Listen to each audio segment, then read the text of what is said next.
इरे भाई ऑस्ट्रेलिया कुकुड़ा झोल हबार थिला पाणीपाग खराब जोगु देसी कुकुड़ा झोल करने पड़िला।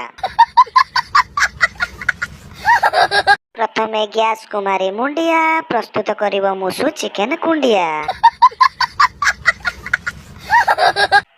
प्रथमे गैस को लगेगी ठंडा कड़ाई को गरम करिबा।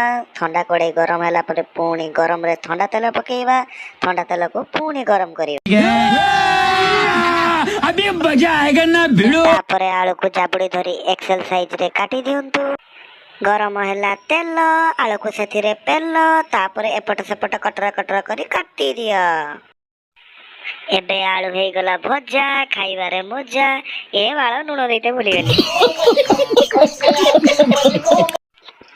तापर से पोड़ा तेल रे 2-4टा अलैच लवंग गुजराती जीरा को दियो भल भाबरे भाजी दियो। तापर सेथिरे पकाओ पियाज ताको भल करी भाजो। तापर अदा रसुण लंका लेंबू लुण जीरा जहाँ अच्छी दे दियो दे देकी घाटी दियो। कितने तेजस्वी लोग हैं हमारे पास, कितने शानदार विचार रखते हैं। चिकन को सेथिरे दे दियो आधा घंटा पई छाड़ी दियो।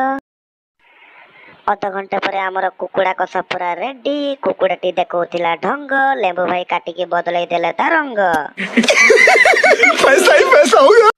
एबे चिकेन रे दे दियो लुण तुमर केते जण खाइबो तुमे निजे गण पतर को आण मु मोर चालिली मो घर को। लेंबू भाई मुसिकी टेस्ट करले चिकेन टी बढ़िया हेजी। तापरे पानी दे देले झोल फटुची। अरे बढ़िया हेजी खाई दियो रे। शाबाश बेटा, बहुत बढ़िया।